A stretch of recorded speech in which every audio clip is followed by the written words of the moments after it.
Bom, boa tarde, alunos do sétimo ano, tudo bem com vocês? Espero que todos estejam bem. Estamos iniciando mais uma aula de língua portuguesa e hoje nós vamos dar continuidade nos sujeitos. Lembra lá antes das férias, no segundo bimestre, que a gente falou de dois sujeitos, sujeito simples e composto. Então hoje a gente vai dar continuidade. O sujeito simples é aquele que possui um tipo de sujeito, ou seja, ele é formado por um sujeito dentro do núcleo, tá? Por exemplo, Ana foi às compras. Quem foi às compras? Ana. Então, Ana é meu sujeito simples. Sujeito composto é quando eu tenho dois sujeitos dentro do núcleo. Por exemplo, Ana e Priscila foram aos cinemas. Quem foi ao cinema? Ana, Priscila. Então, Ana, Priscila são os dois sujeitos. Então, quando eu tenho mais de um sujeito dentro do meu núcleo, eu tenho sujeito composto. Hoje nós vamos ver o sujeito indeterminado. O que é o sujeito indeterminado?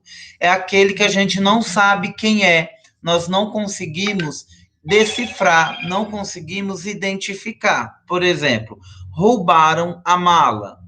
Quem roubou a mala? Eu consigo identificar quem roubou a mala? Pode ser ele, pode ser o outro, pode ser o outro, não. Então, quando eu não consigo identificar quem foi que roubou a mala, eu chamo de sujeito indeterminado. O indeterminado eu não consigo identificar quem é. Sujeito oculto, chamado de desinencial. O sujeito oculto, pessoal, ele existe, mas ele não está aberto na oração. Ele está escondido perto do verbo. Por exemplo, vamos ver o filme. Aí eu tenho um sujeito oculto. Ele está abertamente falando quem é o sujeito? Não, o sujeito está fechado, tá? Então, quem que é o sujeito oculto aí? Nós. Vamos ver o filme. Então entra naquela parte de conjugação. Eu, tu, ele, nós, vós, eles e elas, tá? Então quando o sujeito está escondido, por exemplo, vamos, quem que vamos? Nós. Nós vamos ver o filme. Então aí é um sujeito oculto. Oração sem sujeito. O que é uma oração sem sujeito? A oração sem sujeito, ela apenas declara um fato, ela não atribui ação a um ser, tá? Relacionado ao fenômeno da natureza. Por exemplo, chove. Quando eu falo chove, é uma oração sem sujeito, porque aqui não tem ninguém fazendo ação, não tem ninguém humano fazendo ação, simplesmente está chovendo. Então, a oração sem sujeito, ela simplesmente declara um fato, não existe uma ação, tá? E aí a gente tem a parte do verbo. O verbo fica na terceira pessoa do singular. Mas antes da gente saber o que é terceira pessoa do singular, precisamos saber quem é as pessoas. Então eu tenho número singular e plural. Então eu tenho a primeira, segunda, terceira pessoa do singular e eu tenho a primeira, segunda, terceira pessoa do plural. Primeira, segunda, terceira pessoa do singular, eu, tu, ele e ela. Primeira, segunda e terceira pessoa do plural, nós, vós, eles e elas. Então, quando pedir segunda pessoa do plural, qual que é a segunda pessoa do plural? Vós. Primeira pessoa do plural, nós. Terceira pessoa do singular, ele e ela, tá? Então, essas são as pessoas. E aí, o verbo haver não tem plural. O verbo haver não tem plural, então ele fica na terceira pessoa do singular. Qual que é a terceira pessoa do singular? Ele e ela, tá? Então, o verbo haver no sentido de existir ou de tempo transcorrido, o verbo haver fica na terceira pessoa do singular. Há pessoas na sala. Esse há, ele vem no sentido de existir. Então, se eu quiser substituir, eu consigo, ó.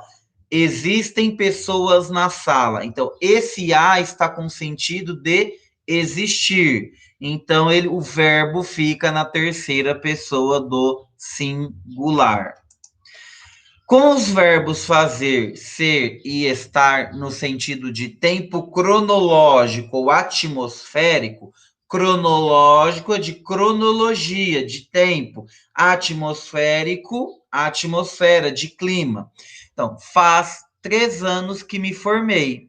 Então, esse verbo aí, fazer, ele está indicando o quê? Tempo cronológico, ou seja, faz 3 anos que eu me formei. Esses 3 anos indicam uma cronologia. Estava muito frio ontem à noite. Frio indica clima, clima atmosférico. Então, o verbo fazer e ser no sentido de tempo. Então, também o verbo não muda, certo?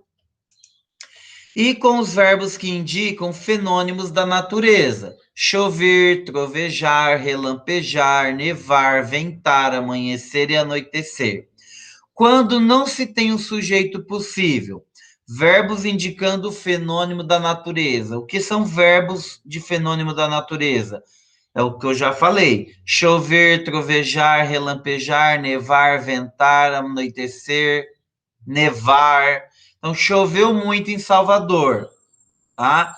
Então, aí não é possível se ter um sujeito, tá? Porque é um verbo de fenômeno da natureza.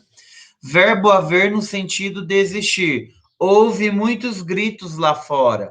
Se eu quiser substituir o verbo houve por outro, eu consigo. Ó, existem muitos gritos lá fora.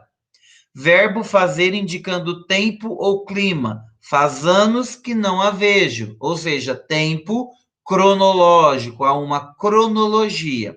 Então, não vai ser possível identificar o sujeito quando eu tenho verbos indicando o fenômeno da natureza, verbo haver no sentido de existir, é só eu pegar e substituir por existem, e o verbo fazer indicando tempo ou clima, tá? Cronologia ou indicando calor, frio, quente, tá? E essa foi a nossa matéria dessa semana, tá? Eu vou postar, abaixo vocês têm os exercícios para vocês fazer. Leiam, assistam o vídeo com muita atenção, tá? Porque essas atividades estão valendo, tá? Nota, caprichem, leiam, qualquer dúvida estou à disposição. Tenham bons estudos para vocês e até a próxima aula de língua portuguesa. Tchau, pessoal!